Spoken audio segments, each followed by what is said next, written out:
नमस्कार। जय श्री राम। मैं इस चैनल का होस्ट और आपका दोस्त डॉक्टर अंकुश भारद्वाज आज आपके लिए तीन एक ऐसे फैक्ट लेके आपके सामने प्रस्तुत हुआ हूं जो हर हिंदू को पता होना चाहिए। आपके बहुत ऐसे जानकार लोग होंगे जो ये कहते होंगे कि सनातन धर्म अंधविश्वास पर चलता है, सनातन धर्म में सब लोग अंधविश्वासी हैं, पर शायद उनको ये नहीं पता कि साइंस भी सनातन धर्म के अंतर्गत आती है। साइंस का जन्म भी हमारे सनातन धर्म से ही हुआ है। पहला एक ऐसा फैक्ट आपको बताने जा रहा हूं जो आप सब हिंदुओं को पता होना चाहिए और हमें उस पर गर्व करना चाहिए। वो है ओम। ओम एक ऐसा शब्द है, ऐसा नाम है जिसमें पूरी दुनिया सम्मानित है। ओम सिर्फ एक नाम या एक शब्द नहीं है, एक कॉस्मिक फ्रीक्वेंसी है जो इस अर्थ से रेजोनेट करती है। एक अकेला ऐसा शब्द, एक अकेला ऐसा नाम है जो हमारी अर्थ की नेचुरल फ्रीक्वेंसी से मैच करता है। आपने बहुत से महाभारत, रामायण ऐसे बहुत से नाटक प्रस्तुत देखे होंगे आपने।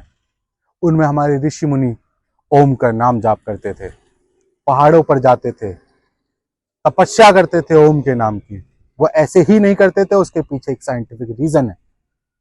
ओम की जो फ्रीक्वेंसी होती है वो 432 432 हर्ट्ज होती है और अर्थ की जो नेचुरल फ्रीक्वेंसी होती है वो भी 432 हर्ट्ज होती है। जब आप ओम नाम जाप करते हैं, जब वो ओम का नाम आपके मन से निकलता है, उस फ्रीक्वेंसी से निकलता है, तो वो आपकी अर्थ की फ्रीक्वेंसी से मैच होता है, जिसके कारण आपकी आत्मा को शांति मिलती है, आपकी एंजाइटी, आपकी परेशानी, आपके दिमाग को शांत करती है। क्यों? क्योंकि जो वो एनर्जी होती है सीधा अर्थ की फ्रीक्वेंसी से रेजोनेट करती है। ये साइंस ने भी माना है कि ओम से बड़ा इस दुनिया में कोई शब्द नहीं है। अगर आपको कोई भी दिक्कत है, आप ओम का नाम जाप करें। आपकी एनर्जी लो हो रही है, आप 5 मिनट खुद को दीजिए, ओम का नाम जाप कीजिए। आपकी फ्रीक्वेंसी जैसे ही अर्थ से मैच होगी, आपको एक अलग एनर्जी का महसूस होगी। ओम सिर्फ एक मंत्र नहीं, एक कॉस्मिक फ्रीक्वेंसी है। ओम एक ऐसा शब्द है जिसमें हमारे सारे देवी देवता सम्मानित है। ओम ओम आप बोलोगे ना, आपके अंदर से एक ऐसी आवाज आएगी, आपको ऐसा फील होगा कि आपके दिल से निकल रही है। आप अपने मन में एक बार बोल के देखिए ओम। आप कोई भी बर्तन उठा लीजिए, अब बर्तन को पकड़िए और उसके चारों तरफ किसी चीज को ऐसे घुमाइए। आपको धीरे धीरे धीरे धीरे धीरे जैसे वो बर्तन से आपको टच करके उसको घुमाते रहोगे तो अपने आप एक ऐसी आवाज फील होगी जो ओम की लगेगी। वो ओम की आवाज होती है क्योंकि वो अर्थ की फ्रीक्वेंसी से मैच करती है। तो मैं सब हिंदुओं से कहना चाहूंगा कि ओम सब पे प्राउड करें। आपने पहला फैक्ट जाना, अब मैं आपको दूसरा फैक्ट बताता हूं। हिंदू धर्म, सनातन धर्म इस दुनिया का सबसे पुराना धर्म है। सनातन धर्म 10,000 साल से भी पुराना धर्म है। सनातन, सनातन का मतलब क्या है? सनातन का मतलब है ना जिसका ना अंत है, ना जिसका आरंभ है। जो और धर्म है, चाहे वो रोमन हो, क्रिश्चियनिटी हो, इस्लाम हो, ये सब बाद में डेवलप हुए हैं। शायद आपको ये जानकर बहुत खुशी होगी कि हमारे सनातन धर्म का कोई डेवलपर नहीं है। आपने सुना होगा जीसस के आने के बाद क्रिश्चियनिटी आई, गौतम बुद्धा के बाद बुद्ध धर्म आया, बौद्ध धर्म आया, पैगंबर मोहम्मद के बाद इस्लाम धर्म आया, पर ऐसा कोई भी नहीं है जिसके आने से सनातन धर्म आया हो, जबकि सनातन धर्म आने से सब आए। सनातन धर्म एक अकेला ऐसा जीवित धर्म है जो सबसे पुराना माना जाता है।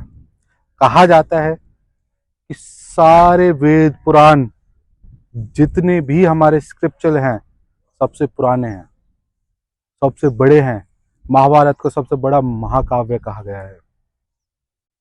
सनातन धर्म हर उस इंसान में प्रवाहित है जो इसमें कभी इस धरती पर कभी आया था, इस धरती पर कभी आएगा या इस धरती पर कभी है।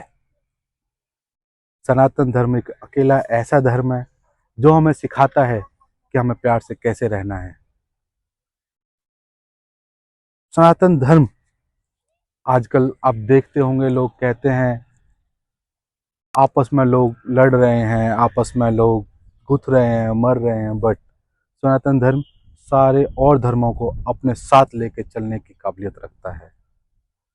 तो मैं सबसे यही कहूँगा, be proud to be a सनातनी।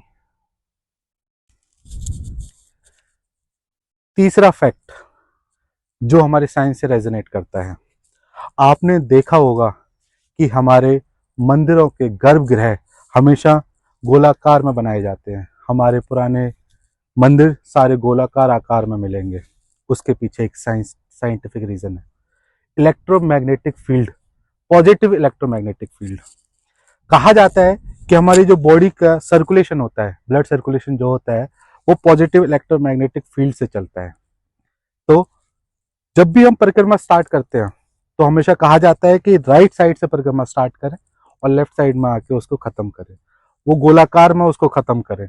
उसके पीछे एक रीजन है कि हमारी जो बॉडी का सर्कुलेशन होता है वो राइट टू लेफ्ट चलता है, गोलाकार में चलता है। इसीलिए हमारे मंदिरों के गर्भगृह हमेशा गोलाकार में बनाए जाते हैं।